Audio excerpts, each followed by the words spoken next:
I just started a brand new YouTube channel and I completely forgot how much it sucks when you're starting with 0 views and 0 subscribers. Sure, YouTube has changed a few things in 2021 that are making it easier for small channels to grow, but it really does suck. So this is going to be my 7 tips in this video on how to grow your YouTube channel with 0 views and 0 subscribers. So point number 1 is that you need to niche down and stay targeted to exactly what you're going to be doing when starting out. Sure, lots of people are always saying, no, you don't want to niche down. Yes, you definitely need to niche down. Well, the simple truth is that YouTube and your subscribers know nothing about you when you have a few or no videos on your channel. So you really do need to be highly targeted to what it is you want to be doing to start out. You can get broader later, but you need to make sure that YouTube and your potential subscribers understand what your channel is about. They want to know that their channel is for them and what are they going to get out of it if they do subscribe. So if your channel is about wizards in the movie world and you create a video on Harry Potter and just Harry Potter, you've got to realize that possibly that person coming to watch the Harry Potter video may not like other wizards in different movies. They may look at it and go, oh, I just wanted more Harry Potter videos because I'm massively passionate about Harry Potter. So they may not subscribe because they don't want to subscribe to a channel that is just general wizards. Now, that's a bit of a loose example, but you see what I'm saying. To begin with, maybe just start with Harry Potter and then go broader later on if you want to start looking into different movies and everything else as you get bigger. It will make it easier to create that passionate and loyal audience. Point number 2, you want to do your keyword research properly. Now, the only thing that you control when starting out really is search traffic. You want to make sure that you understand exactly what your audience are looking for, not what you want to create videos on. If you do not do your keyword research properly, you may be just missing the mark. Maybe you're creating a channel around something that people aren't really searching for, but if you just tweaked it slightly, there could be huge amounts of volume and opportunity for you to be able to target. You also need to be able to know that your videos are going to rank. As I said, search traffic is the only thing that you control when you're starting out. You can't game the suggested traffic part from YouTube quite yet because you don't have any subscribers or any other way to show YouTube that the quality of the video was good. People liked it, they should recommend it more. So you can only control search. Now, I will put a link in the description to our training on exactly how to do keyword research for your video. But when you're a small channel and just starting out, keyword research is massively important to make sure that you can rank videos. And if you're going to create a video, you really want to make sure that people can find it and can see it, not just on YouTube, but probably on Google search as well. Point number 3 is that you really want to be going for quantity and not so much quality. Now, sure, quality is important and you really want to be making continuous improvement in your videos each and every time. But when you're starting out, really, the only thing you need to worry about is good sound. Record on your phone, you use your computer, go with what you have. Do not put more obstacles in your path. Simply adding more problems or getting more equipment is adding more problems. Every time you get a new camera, a new light, a new software on your computer, a new piece of technology, you're adding more friction to new things that you have to learn when you really should just be putting a camera in front of you and getting started. Because you don't know what your audience want. YouTube has no idea what your channel is about. Typically, YouTube likes to have about 30 to 35 videos to really start to push your channel out there and to understand exactly what your channel is about. So you need to go for quantity over quality to be able to get to that point. And you're going to learn much, much faster what your audience want if you're creating a video every other day rather than 2 to 3 videos every month. So the learning is going to be much, much faster.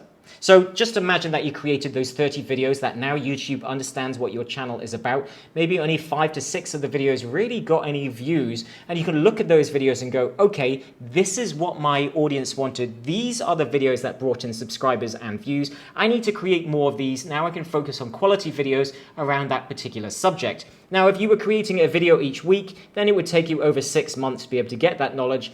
Whereas if you were doing it in a couple of months, you're going to get that knowledge much quicker. So go for quantity, don't worry about quality, just get started. Point number 4 is that you want to batch record your videos. Now, I always recommend if you're getting started with a new channel, do your research, get about 2 weeks of videos or even up to a month of videos done in advance and schedule them and get into a rhythm of being able to create videos in advance so you can always be smashing out 2 to 3 videos a week at least without any issues. Maybe you get sick and suddenly you can't record, or you want to go away on holiday, or you're stuck for ideas and you didn't have time to do research. If you're always ahead and scheduling, you're never going to have any problems. But not just that, we want to do something that I like to call clustering your videos together. Now, this could be where you're creating a playlist around a particular sub-niche in your target niche.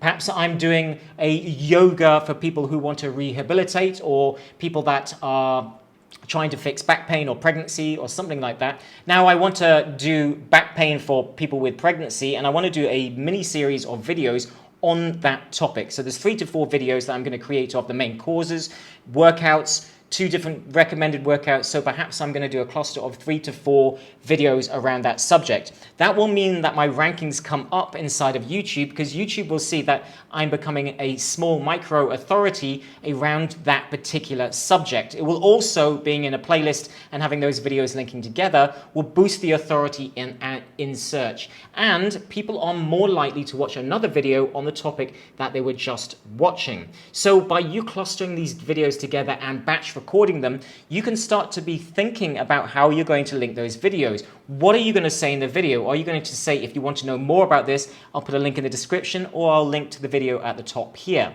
So knowing what you're going to do in advance with those videos, you're able to link them up. They're highly relevant. People are more likely to watch more of your videos during or at the end of that particular video. That means that YouTube will start to suggest your traffic and your videos more, get it out to more traffic, and you'll start to grow your channel faster, because YouTube wants to share content that's going to keep people on the channel.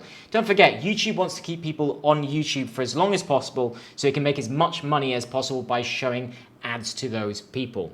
Point number 5, if you are going for the quantity method that I recommended, is that maybe you want to take a chance on some of your key words. Now, I was saying that you really want to do your keyword research properly, and if you followed that video that I'll put a link in the description to, showing you exactly how to do it, you'll realize that you'll come across a lot of videos that are maybe able to rank for. Now, this will make sense, but I was saying in that video that you want D's across the board to be able to rank for that particular video. Now, you could take a chance if the volume was good enough to be able to say, okay, I'll take a couple of E's and 2 D's and take a chance on the video. That means maybe you're not going to be in the top 20 for that video, but maybe you'll be in the top 25 to 30, which means you'll still get some views on that video. And if you're going for quantity, it's going to make your keyword research much easier. Because something I've realized when I'm starting out is that keyword research can be pretty tiring, where you're trying to find lots of ideas when you're a small channel or just starting out that you can actually rank for. So if you just become a little bit more flexible with that, especially if you're creating many videos, then sure, some aren't going to do as well as others, but you're going to get the velocity, you're going to get more views, and you're going for the bulk rather than just the few. But if you are just recording 1 video a week, I recommend that you do your keyword research properly to get the best results out of that video. Point number 6 is thumbnails. Now, thumbnails are great. They're massively important. People are starting to catch on, but really they are the main way that you're going to get people to click on your video other than the title. And most people still don't really like doing this. They feel it's a bit clickbaity, or many people aren't even using them. And whether you love them or you hate them, thumbnails are massively important at getting you to click, especially on small mobile devices, to get you through to watch that video. So you can do all of the keyword research you want, you can create an amazing video, but if no one is clicking on that video, then YouTube will stop recommending it, it won't give it suggested traffic, and it will start to drop down in search traffic as well. So you have to win the click race. You need to make sure that your title and your thumbnail are massively relevant and clickable to the people that want to watch it. Now, I will put a link in the description along with the other resources on showing you exactly how to create highly clickable thumbnails so that you can make sure that you're getting more clicks on your videos. Point number 7 is that you need to stay the course. Now, what do I mean by this? Most of us give up, which is why I recommend that you actually start scheduling your videos ahead. We give up because we lose momentum. Now, you've got to look at it as a snowball going down a hill. As I said about removing all the complicated equipment, forget buying anything complicated, because you want to remove the friction. You want to stay the course and stay focused and get that that momentum going. The hardest part with YouTube or anything in life is that you need to be able to push through that initial momentum so that snowball starts to roll down the hill. And as it gets more and more momentum, it will basically start to grow and your channel will grow faster. You'll get more views, more subscribers, faster and faster as YouTube starts to share your videos out more. And there's that saying that the tide rises all ships. Basically, if your channel starts to grow, then all of your videos will start to get more views because YouTube will start to share them out more to your subscribers and other people that were interested in your content. So therefore, you will literally start to grow faster and faster. But in the first few months, as you're creating that content, it can feel like no one's really finding your videos and maybe you're going to give up. Well, don't. That's all you need to do is work through that. Stay the course, improve your videos 1% each and every time that you record a new video, and stay the course. Now, an extra piece, an extra bonus tip is that I recommend that you start to try to engage with your audience more and try to stay true to who you are. If you're got imposter syndrome, if you're trying to copy someone else, you'll find it harder to relate with your audience. So I recommend that you try to get into that. It is difficult when we're creating videos. Not all of us are natural at videos, myself included. And it does take practice to remember everything that you want to say and to stay true to who you are. So you really want to stay authentic, try to engage with your audience and improve gradually each and every time as you move forward. Now, if you found that useful, then please hit the like button as it helps grow our channel. And tell me what you struggled most with growing your channel. Is there any of these tips that I've mentioned that you really have related to? Is it keyword research? Are you struggling with the motivation? Are you getting too much technical stuff and getting caught up in perfectionism, which is stopping you from actually getting started? Then let me know in the description. I'd love to hear from you. Otherwise, thanks for watching, and I'll see you inside the next training video.